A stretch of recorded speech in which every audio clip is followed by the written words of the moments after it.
Hello viewers, আসসালামু আলাইকুম। Welcome to our channel healthy life show. সাথে থাকছি নিশাত তাসনিম তমা। আমাদের আজকের টপিক শিশুর জ্বর ঠান্ডা দূর করার ঘরোয়া উপায়। বন্ধুরা, সাধারণত শরীরের তাপমাত্রা বৃদ্ধি পেলে আমরা তাকে জ্বর বলে থাকি। শিশুদের জ্বর হওয়া একটি স্বাভাবিক বিষয়।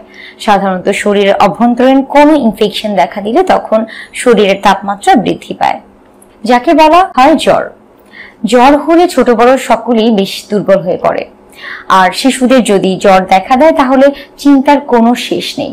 সাধারণত অল্প জ্বরকে আমরা গুরুত্ব দিই না, কিন্তু এই জ্বর হতে পারে যে কোনো রোগের পূর্ব লক্ষণ। তবে সর্দি বা ঠান্ডা লাগা ও জ্বর হলে তা সাধারণত ভাইরাসের কারণে ঘটে থাকে। 6 বছরের কম বয়সী শিশুদের ঠান্ডা লাগা এবং জ্বর হলে ওষুধ আগেই দেয়া ঠিক নয়। তাই একদম ছোট শিশু এবং বাচ্চাদের ঠান্ডা লাগা এবং জ্বরের জন্য এই ঔষধের বিকল্প হিসেবে প্রথমেই ঘরোয়া প্রতিকারগুলো ব্যবহার করা উচিত। আর তাই আমরা আমাদের আজকের ভিডিওটিতে শিশুর জ্বর ঠান্ডা দূর করার যে ঘরোয়া উপায়গুলো আছে তা নিয়ে আলোচনা করব। নাম্বার 1, বুকের দুধ।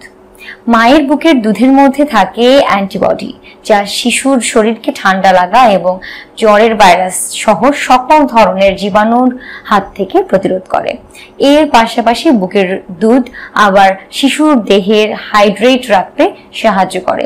এটি হলো ছোট শিশুদের জ্বরের সবচেয়ে সেরা একটি প্রাকৃতিক প্রতিকার।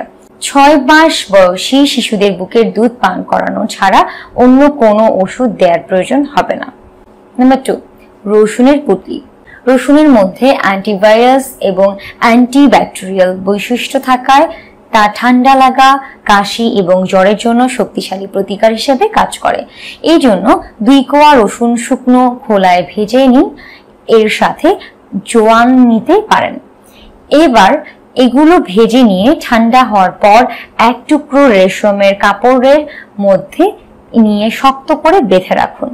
এবার পুঁটলিটিকে বাচ্চার বিছানার কাছে রাখুন, যাতে এর ঝাঁঝালো গন্ধটা বাচ্চাটাকে স্বস্তি প্রদান করতে পারে। ঠান্ডা লাগার কারণ জনিত শিশুর মধ্যে দেখা দেওয়া যে কোনো প্রতিবন্ধকতা এই পুঁটলি দূর করতে সাহায্য করবে।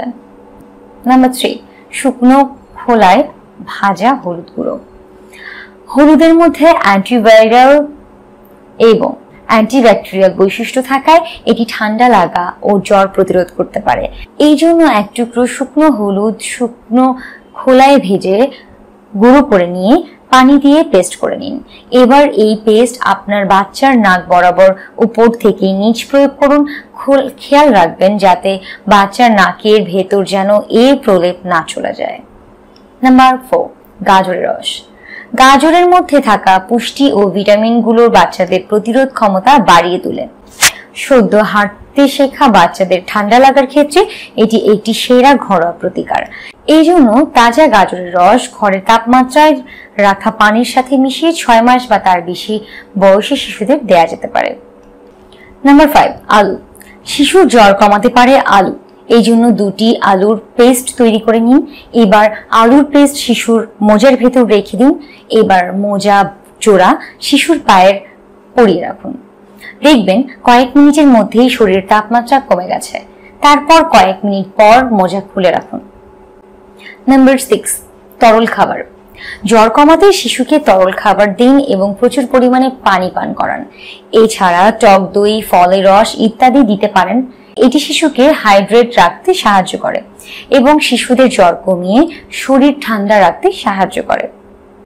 নাম্বার 7, কুসুম গরম পানিতে গোসল। শরীরে জ্বর কমাতে আপনার শিশুকে কুসুম গরম পানিতে গোসল করাতে পারেন, অথবা কুসুম গরম পানিতে কাপড় ভিজিয়ে শিশুর শরীর স্পঞ্জ করে নিতে পারেন। এই কুসুম গরম পানি শিশুর শরীরের তাপমাত্রা বাষ্প করে বের করে দিয়ে তাপমাত্রা হ্রাস করে দিতে থাকে। বন্ধুরা, এবার নিশ্চয়ই আপনারা শিশুদের জ্বর ঠান্ডা দূর করার ঘরোয়া প্রতিকারগুলো জানতে পারলেন। শিশুদের যে কোনো অসুস্থতায় বাবা মাকে বেশি চিন্তিত করে রাখে। তাই শিশুর জ্বর ঠান্ডা দেখা দিলে শিশুকে ওষুধ দেওয়ার আগে একবার ঘরোয়া প্রতিকারগুলো শিশুর উপর প্রয়োগ করে দেখতে পারেন। এগুলো কোনো রকম ক্ষতি ছাড়াই আপনার শিশুর জ্বর ঠান্ডা দূর করবে। তো বন্ধুরা, এই ছিল শিশুর জ্বর ঠান্ডা দূর করার ঘরোয়া উপায় নিয়ে আমাদের আজকের ভিডিওটি নিশ্চয়ই আপনাদের খুব ভালো লেগেছে। ভালো লাগলে অবশ্যই আমাদের ভিডিওতে লাইক কমেন্ট করবেন এবং শেয়ার করে আপনাদের বন্ধুদের জানিয়ে দেবেন। আরো নতুন নতুন স্বাস্থ্য বিষয়ক ও রূপচর্চা বিষয়ক বিভিন্ন টিপস পেতে আমাদের চ্যানেলটি সাবস্ক্রাইব করবেন এবং সবার আগে সবগুলো ভিডিও পেতে পাশে থাকা বেল আইকনটিতে ক্লিক করে রাখবেন। আমাদের সাথে থাকার জন্য আপনাদের আন্তরিক ধন্যবাদ।